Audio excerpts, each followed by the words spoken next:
बच्चों आज हम करेंगे एक्सरसाइज 4.3 को स्टार्ट करेंगे। इसमें भी समीकरण हल करोगे हैं। इसका अंदर ये जो सारी एक्सरसाइज है वो सारी रिलेटेड है फॉर योर प्रैक्टिस। कि आप जितनी प्रैक्टिस करोगे तो इसमें और उसमें कोई डिफरेंस नहीं आ रहा। तो वही है हमारे पास, जैसे 2y + 5/2 बराबर 37/2। पहला मैं लेती हूँ 2y + 5/2 बराबर 37/2। आप देखोगे इसमें जो है पहले आपने जो 4.2 करी थी उसमें आपने ये देखा था कि सिर्फ होल नंबर्स वो ये प्लस माइनस हो रहे थे, लेकिन इसमें एक फ्रैक्शन हो रही है तो कुछ भी डिफरेंस इसमें नहीं है। तो 2y + 5/2 प्लस हो रहा है और 5/2 माइनस हो रहा है। तो इधर भी हम वही प्लस करेंगे और वही, मतलब अगर प्लस किया है तो प्लस करेंगे, माइनस किया है तो माइनस। हमने यहाँ पर क्या किया, ये वाला माइनस किया है, ये वाला। तो इसका मतलब ये है, तो हम भी इधर भी हो गया है। तो हमारे पास क्या बन गया, इसमें हमें मैं जो ये दिखाना चाह रही हूँ इसी के लिए है ये होल। बाकी ये नहीं है कि आप जब सवाल करोगे तो आप भी ऐसे बॉक्स बनाने लग जाओ। हमें बॉक्स बनाने की जरूरत नहीं है जब हम हल करते हैं। ये तो सिर्फ मैंने तुम्हें समझाने के लिए कर दिया था कि यही मैंने इधर किया है और यही इधर किया। इधर मैंने -5/2 लगाया तो उधर भी -5/2 है। तो अब इधर तो पता ही है हमें कि हमने किया इसलिए कि 0 बन जाए। अब 37/2 - 5/2। बच्चे यहाँ पर आकर के घबरा जाते हैं और वो यही करने लग जाते हैं, भूल जाते हैं कि फ्रैक्शन है। वो सीधा करते हैं 37 - 5 32, 32/2 कर 4 कर देंगे। 2 - 2 है तो 0 कर देंगे, प्लस है तो 4 कर देते हैं।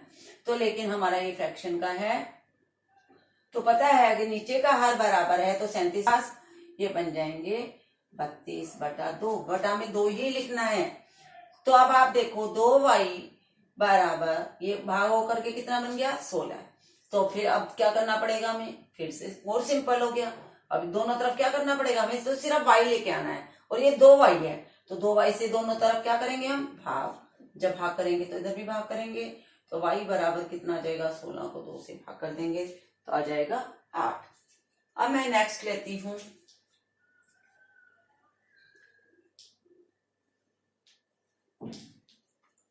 a/5 + 3 बराबर 2। ये तो बिल्कुल वैसे ही आगे जो हमने 4 पॉइंट उसमें करे हैं, इसीलिए इससे ज्यादा हमें क्या करना है, 3 दोनों साइड में। सबसे पहले इसको हटाना है तो 2 - 3। अब क्या आ जाएगा हमारे पास, a/5, ये -1 हो गया और ये -3 और यहाँ पे +3 भी था, +3 भी था। तो +3 - 3 0 बन गया। तो ये बन गया हमारे पास a/5 बराबर -1। तो a बराबर कितना बन जाएगा, अब ये 5 है, इधर भाग हो रहा है, इधर हमें कितने से गुना करना पड़ेगा, 5 से। तो ये बन जाएगा -1 गुना में 5 -5। तो हमारा ये बन जाएगा a बराबर -5, क्योंकि ये कट गया, a बराबर -5। अब अगर आगे चाहो तो बच्चों आप सिंपल मेथड, मैंने आपको एक ऑब्जर्वेशन करवा दी थी कि अगर हम इधर प्लस कर रहे हैं तो वो उधर माइनस होता है, तो इधर का तो ऑटोमेटिकली वो खत्म हो जाता है। हम सीधा ही कह देते हैं ये +3 है, ये दूसरी तरफ जाकर के माइनस हो जाएगा और गुणा है तो भाग हो जाएगा। तो अब हमें जरूरत नहीं होती कि हम बार बार वही कहते रहे कि इधर घटाने पर ये आ रहा है। हम सीधा ही कह देंगे कि दूसरी तरफ ले जाने पर, जब हम दूसरी तरफ ले जाएंगे तो वही बन जाता है। अब इसमें देखो ये 5/2 है तो हमें क्या करना पड़ेगा, 5/2 कितने से गुणा करूं मैं ताकि ये 2 हट जाए, 2 और भाग कितने से करूं, 5 से, यानी कि 2/5 से गुणा करने पर। तो इधर किया है तो इधर भी मुझे वही लिखना है। मैंने इधर ये वाला लिखा था, ये सारा इसमें डाला था, तो इधर भी हमें यही डालना है। और बाद में हम क्या कहा करेंगे कि हम बार बार ये नहीं लिखेंगे, अभी तो हम लिखते जा रहे हैं क्योंकि हम 7th क्लास में और स्टार्टिंग में है।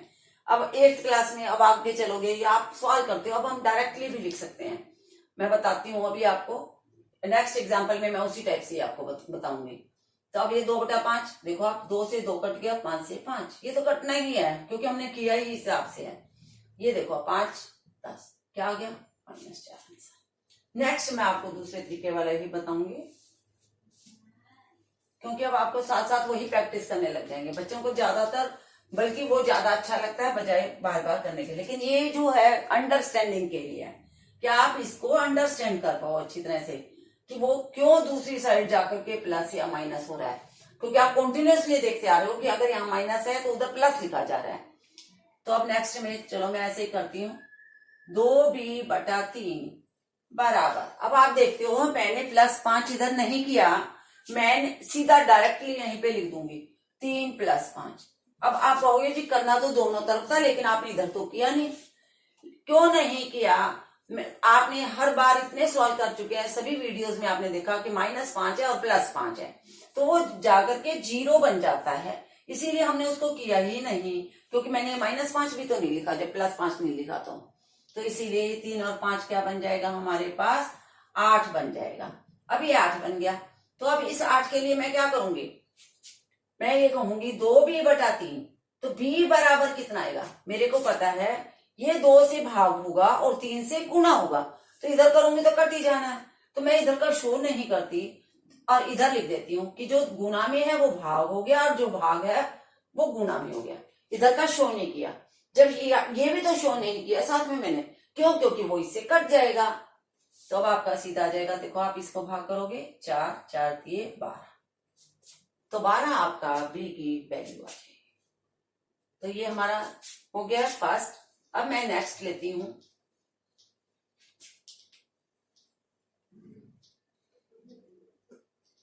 नेक्स्ट में आप देखो कि कौन सा सम है हमारा। नेक्स्ट सम हमारा आ जाता है, हाँ अब इस टाइप से आपको सॉल्व करने चाहिए। जैसे नेक्स्ट है, नेक्स्ट में एक नई बात आ रही है, वो क्या है हमारे पास 2x + 4, ये एक पार्ट है, थोड़ा इसको दूर करके लिखना चाहिए नहीं तो इसी के साथ लगेगा हमारा। क्वेश्चन नंबर 2 है और इसका ए पार्ट है, 2x + 4 = 12, ये हमारे पास सम है। तो आप इसके अंदर देखोगे कि x + 4 2 से गुना हो रहा है, तो हम क्या करते हैं इसको 2 से गुना कर लो, 2x + 8 = 12। तो जब ये 2 ब्रैकेट के बाहर है तो आपको पता है ब्रैकेट खोलते समय ये दोनों से गुना होगा, x से भी होगा और 4 से भी। अब इसमें आपका ये तो सिंपल समीकरण है। अब मैं बार बार +8 है दोनों साइड जाकर के -8 करूं तो मुझे उसकी जरूरत ज्यादा नहीं लगती है। आप करना चाहो तो कर सकते हो, ना करना चाहो तो नहीं भी कर सकते। ये वर्ड लिखने की जरूरत नहीं है, क्यों? क्योंकि ये 0 बन जाएगा। हम ये कहेंगे +8 इधर जाकर के -8 हो गया, यानी कि ये +8 यहां से हट गया और दूसरी तरफ जाकर के -8 हो गया, तो ये हमें लिखने की जरूरत नहीं होगी। लेकिन अगर इसको इस साइड लिखेंगे तो -8 भी हमें लिखना पड़ेगा। तो x = 4। इसी प्रकार से अब हम x बराबर, या तो मैं इस 2 को लिखूंगी तो यहाँ पे भाग भी दिखाऊंगी, तो फिर मुझे ऐसे लिखना पड़ेगा। और अगर ये नहीं लिखूंगी, ऊपर का भी 2 नहीं लिखूंगी तो नीचे का भी जरूरत नहीं है, तो मेरे पास ये बन जाएगा 4 2 एकम 2 2 दूनी 4। तो x = 2 इसका जो है वो सॉल्यूशन होगा। बी पार्ट में है -4 = 5 गुना में b - 2, -4 5b - 10, 5b - 10। अब आप देखो इसको -4 = 5b - 10, क्योंकि ये बिल्कुल पहले जैसा था ब्रैकेट के बाहर है तो गुना हो जाएगा। अब आपका क्या है, चाहे तो आप पूरे के पूरे पक्ष को इधर से उधर लिख सकते हो, उसमें कोई फर्क नहीं पड़ता। अगर आपको p इधर लिखने की आदत पड़ी हुई है तो तराजू होती है तो हम पूरा सामान इधर का इधर और इधर का इधर कर दे तो कोई फर्क नहीं पड़ता। अब अगर आप चाहो इसे तो ऐसे भी लिख सकते हो, क्योंकि मैंने पूरा पक्ष पूरी सारी चीजें उठा करके दाएं को बाएं में रख दिया और बाएं को दाएं में। अब आप देखो -10 है, -10 को मैं ये कहती हूँ दूसरी तरफ ले जाएंगे तो क्या बन जाएगा प्लस, ये -10 दूसरी तरफ चला गया तो क्या बन गया +10। तो अब मैं कह सकती हूँ दोनों, ये बन गया 5p बराबर -4 + 10 6, -4 + 6, तो मेरे पास कितना बन गया ये -4 -10 है, -4 है, माइनस ये 6 बन गया मेरे पास। तो अब आप देखो P बराबर कितना बन जाएगा, 6/5। क्या बन जाएगा, 6/5।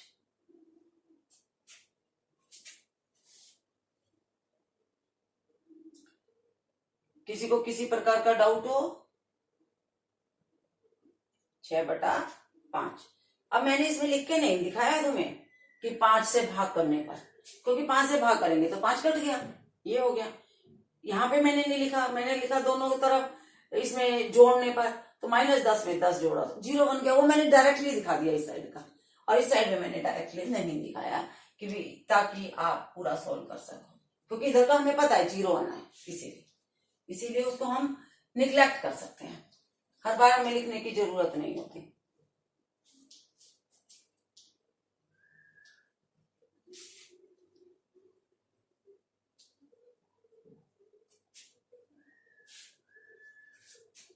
नेक्स्ट है हमारे पास क्वेश्चन नंबर 4। x बराबर 2 से प्रारंभ करते हुए 3 समीकरण नहीं है। x बराबर 2 से प्रारंभ करते हुए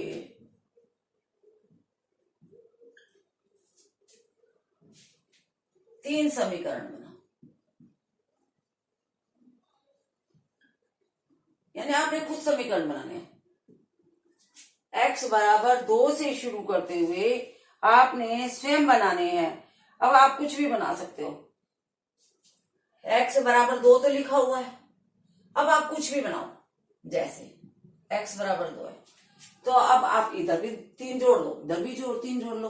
तो जैसे पहला है कि समीकरण तो है ये, एक साइड में x है, दूसरी साइड में 2 है, तो अगर मैं ये लिख दूं दोनों तरफ 3 जोड़ने पर, तो क्या बन जाएगा, x जमा 3 बराबर 2 जमा 3। इसमें सभी के आंसर डिफरेंट आएंगे, क्यों? क्योंकि अनेक समीकरण बनते हैं x बराबर 2 वैल्यू होने से। तो x जमा 3 बराबर क्या बन गया, 5। इधर 3 जोड़ दिया तो इधर भी 3 जोड़ दिया, इधर गुणा करूंगी तो इधर भी गुणा कर दूंगी। जैसे इसका दूसरा समीकरण में क्या बना दूं, इसी का ही दूसरा समीकरण, पहला समीकरण मैंने ये बना दिया, तो पहला समीकरण बन गया मेरे पास। अब मैं दूसरा समीकरण बना देती हूँ। दूसरा कैसे बन जाएगा, आप कुछ भी कर सकते हो, लेकिन जो काम इधर करोगे वही इधर करना है। जैसे इधर हमारे पास 3 गुनी चीज रख दी हमने, तो उधर भी 3 गुनी रखनी पड़ेगी। तो 3 से गुणा करने पर, 3 से गुणा करने पर, जैसे हम समीकरण में गुणा और भाग कर सकते हैं, तो ये भी तो समीकरण ही है। तो क्या बन गया, 3x बराबर 3 गुणा 2, क्या बन गया, 6। तो 3x बराबर 6। इसी प्रकार आप कुछ भी बना सकते हो, ये आपकी इच्छा के ऊपर निर्भर है। 4 से गुणा करने पर, 5 से भाग करने पर, जैसे x को 5 से गुणा करने पर, 5 से भाग करने पर कर लो, चलो इसमें, क्योंकि गुणा का हमने बना दिया है 5 से भाग करने पर, तो x बटा 5 बराबर में 2/5। तो ये समीकरण बन गया, तीसरा समीकरण हो गया, ये तीसरा हो गया, तो बन गए 3।